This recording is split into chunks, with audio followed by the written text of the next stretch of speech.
नमस्कार दोस्तों, स्वागत है आपका नई कहानी में। बहू, मैं सोच रही हूँ कि हमें वृद्धा आश्रम चले ही जाना चाहिए। तुम्हें सुकून मिल जाएगा और हमें भी चैन। जानकी जी ने किचन में कढ़ी में कलछी घुमाते हुए अचानक से कहा। तो उनकी बहू आशी एकदम से चौंक गई। आशी के चेहरे पर जो भाव थे वे किसी को काले पानी की सजा सुनाने पर भी नहीं आते। जानकी जी और उनके पति श्रीकांत बाबू दो बेटों के माता पिता थे। श्रीकांत बाबू एक सरकारी स्कूल में हेड मास्टर थे और उन्होंने अपनी पूरी जिंदगी अपने बेटों के बेहतर भविष्य के लिए समर्पित कर दी। बच्चों की पढ़ाई से लेकर उनके अच्छे संस्कार देने तक की हर संभव कोशिश की। लेकिन वक्त और बदलते दौर ने शायद वह सब कुछ बदल दिया जो उन्होंने सोचा था। उनके बड़े बेटे विवेक ने विदेश में पढ़ाई करने की इच्छा जाहिर की। विवेक ने कहा कि उसे कनाडा जाकर पढ़ाई करनी है।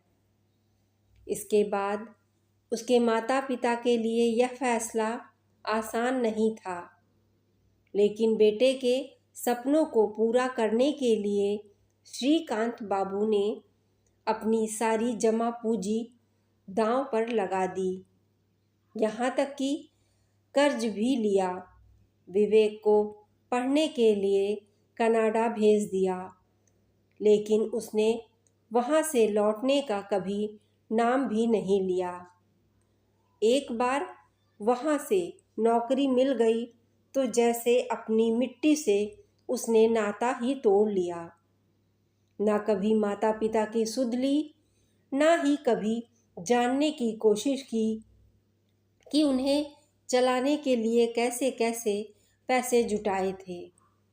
छोटा बेटा आकाश विवेक से थोड़ा अलग था। उसे भी विदेश जाने की इच्छा थी, लेकिन पिता ने साफ कह दिया था कि अब और कर्ज मैं नहीं उठा सकता, अब मेरी हिम्मत नहीं रही। तुम यहीं पर पढ़ाई कर लो बेटा।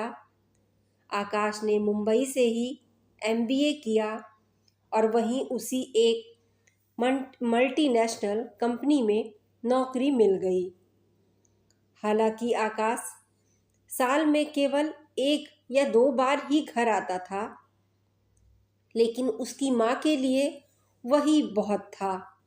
उनके दिल को बहुत तसल्ली मिल जाती थी कि उनका बेटा उनके पास है। फिर एक दिन अचानक आकाश का फ़ोन आया। उसने बताया कि माँ, पापा, मैंने आसी नाम की एक लड़की से कोर्ट मैरिज कर ली है। वह मेरे साथ ही काम करती है। मैं आप लोगों के लिए टिकट भेज रहा हूँ। आप लोग आकर आशीष से मिल लीजिए। यह सुनते ही जैसे जानकी जी और श्रीकांत बाबू का दिल बैठ सा गया हो। उनके सपनों का महल जैसे एक झटके में गिर गया। माँ बाप के लिए यह बात किसी सदमे से कम नहीं थी। जिस बेटे को उन्होंने अपनी सारी उम्मीदों का केंद्र बना लिया था, उसी बेटे ने बिना कोई सलाह लिए शादी कर ली। श्रीकांत बाबू का गुस्सा उनके शांत स्वभाव के बावजूद भी फूट पड़ा। उन्होंने एक पल के लिए भी बिना रुके कहा, हमसे बिना पूछे, किसी से सलाह लिए बिना तुमने ये फैसला किया। ऐसे औलादों से तो बेहतर है कि बे औलाद ही अच्छे थे। कुछ दिनों बाद आकाश अपने परिवार के साथ मुंबई से गांव आया। जानकी जी और श्रीकांत बाबू की उम्मीदों के विपरीत आशी एक समझदार और बहुत ही सुलझी हुई लड़की निकली। उसने गांव के लोगों से मिलना जुलना शुरू किया और धीरे धीरे परिवार में अपने स्थान को मजबूत कर लिया। लेकिन फिर भी समय के साथ रिश्तों में दरार आनी शुरू हो गई। मुंबई की तेज रफ्तार जिंदगी में आकाश और आसी की प्राथमिकताएं बदलने लगी। जानकी जी और श्रीकांत बाबू ने महसूस किया कि उन्हें अब घर में एक बोझ समझा जाने लगा है। छोटे छोटे कामों में भी उन्हें टोका टाकी होने लगी है। आशी कभी खुलकर कुछ कहती नहीं थी, लेकिन उसकी नज़रें बहुत कुछ कह देती थीं। आकाश अपने काम में इतना व्यस्त हो गया था कि उसे यह सब नज़र ही नहीं आता था। एक दिन जानकी ने आशी के सामने प्रस्ताव रखा, बहू, हमें वृद्धाश्रम चले जाना चाहिए। तुम लोग अपनी ज़िंदगी चैन से जी सकोगे और हमें भी वहाँ शांति मिल जाएगी। आशी चौंक गई। उसे यह बिल्कुल भी उम्मीद नहीं थी कि उसकी सास उसे ऐसा कहेंगी। उसे अपने व्यवहार पर शर्मिंदगी महसूस हुई, लेकिन वह कुछ कह नहीं सकी।